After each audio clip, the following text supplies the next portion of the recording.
खाड़ी के बारूदी घमासान के बीच अमेरिका ईरान में रस्साकशी का खतरनाक खेल चल रहा है। इस खेल का द एंड एटमी धमाके के साथ होने का खतरा है, क्योंकि ईरान और अमेरिका में बात बिगड़ती जा रही है।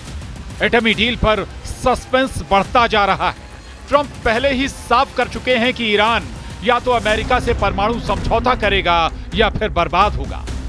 ट्रंप की धमकियां दिन ब दिन तेज हो रही हैं। उधर इजराइल ईरान पर हमले की धौंस जमा रहा है। ईरान भी ट्रंप की एटमी डील से दूर होता दिखने लगा है, मगर ट्रंप एटमी डील की मजबूरी गिनाते जा रहे हैं। इस सब के बीच इजराइल दुश्मनों पर बारूद बरसाना बंद नहीं कर रहा है, जबकि ईरान ने फाइनल फैसला कर लिया है। फैसला ये कि ईरान ट्रंप के साथ परमाणु समझौता नहीं करने वाला। ईरान एटमी डील के लिए तब ही तैयार होगा जब ट्रंप ईरान की हर शर्त मान ले। इसके मायने ये हैं कि अब डील नहीं, युद्ध होगा। ईरान को इजराइल के जंगी जेट नहीं डरा सके। ईरान को ट्रंप की धमकी से फर्क नहीं पड़ा। ईरान एटमी डील के थ्रेट से भी नहीं घबराया। ईरान ने अब ताल ठोंककर ट्रंप से कहा है कि वो दुनिया का सबसे बड़ा एटमी पावर बनेगा। ईरान के सुप्रीम लीडर अली खामेनेई ने जो वार्निंग दी है, उससे सुपर पावर की जमीन खिसक गई।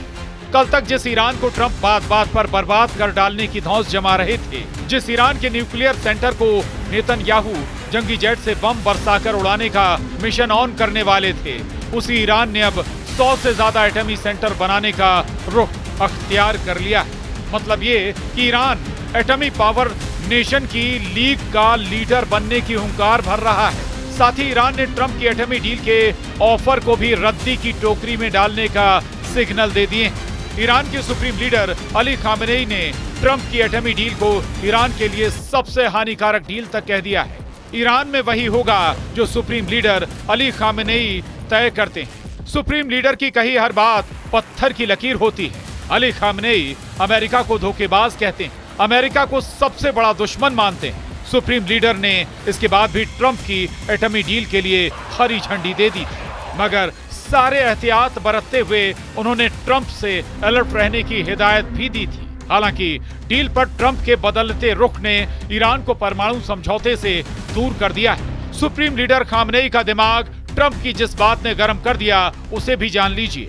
ईरान अमेरिका के बीच परमाणु समझौते पर अब तक 5 राउंड की बैठक हो चुकी है। एटमी समझौते की हर बैठक के बाद प्रेसिडेंट ट्रंप ईरान पर नया प्रेशर बना रहे हैं। 5वें राउंड की बैठक में ट्रंप के दूत स्टीव विटकॉक ने ईरान के विदेश मंत्री से ईरान के यूरेनियम संवर्धन प्रोग्राम पर पूरी तरह पाबंदी की शर्त सुना दी। अमेरिका के इस रुख से ईरान के सुप्रीम लीडर अली खामेनेई इस कदर भड़के कि उन्होंने एटमी डील को ही फिजूल कह दिया है। अली खामेनेई ने ट्रंप को डायरेक्ट धमकी देकर ये भी पूछा है कि अमेरिका कौन है जो ईरान के एटमी प्रोग्राम के फैसले लेगा। ईरान के सुप्रीम लीडर ने बातों बातों में ये भी जाहिर किया है कि ईरान के पास 100 परमाणु सेंटर हो सकते हैं, लेकिन अगर अमेरिका ईरान को यूरेनियम संवर्धन से रोक देगा तो ये एटमी सेंटर किसी काम के नहीं होंगे। तब फिर ऐसे एटमी सेंटर किसी काम के नहीं होंगे। ईरान के सख्त रुख ने ट्रंप की टेंशन बढ़ा दी। अमेरिका में ईरान की डील को लेकर ट्रंप से सवाल पूछे जा रहे हैं। यूएस स्टेट डिपार्टमेंट प्रवक्ता टेमी ब्रूस ने ऐलान किया है कि प्रेसिडेंट ट्रंप ईरान पर मैक्सिमम प्रेशर बनाए हुए हैं। ईरान के एटमी प्रोग्राम पर मिस्र में अंतर्राष्ट्रीय परमाणु ऊर्जा एजेंसी की कोशिशें भी जारी हैं, जहां IAEA चीफ राफेल ग्रोसी से ईरानी विदेश मंत्री सईद अब्बास अरागची ने वही बातें दोहराई हैं जिसे सुप्रीम लीडर अली खामेनेई ने कहा है।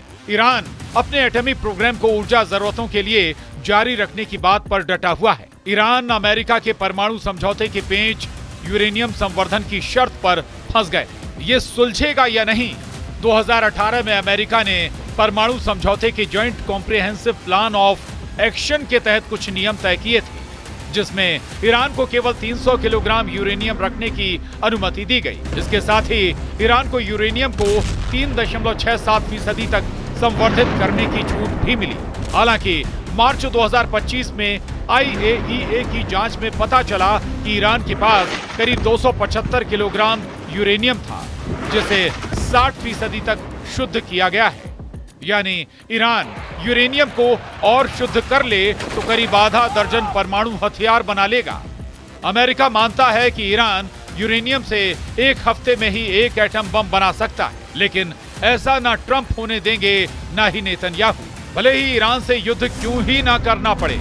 इजराइल तो इसी ताक में है कि ट्रंप का इशारा हो और ईरान के एटमी अड्डों पर हवाई हमले शुरू किए जाएं। अमेरिका और इजराइल दोनों के पास ईरान के परमाणु ठिकानों के बुनियादी ढांचे पर बमबारी करने की सैन्य ताकत, मगर ईरान के ज्यादातर परमाणु ठिकाने जमीन के नीचे बने हुए हैं। उन्हें तबाह करने के लिए इजराइल को बंकर बस्टर बम बरसाना होगा। ऐसे बमों को इजराइल बिना अमेरिकी मदद के इस्तेमाल नहीं कर सकता। इजराइल के लिए ईरान से भिड़ने से पहले हर दिन नए दुश्मन की आमद भी आफत है। सीरिया से गोलान हाइट्स पर पहली बार 2 रॉकेट दागे गए।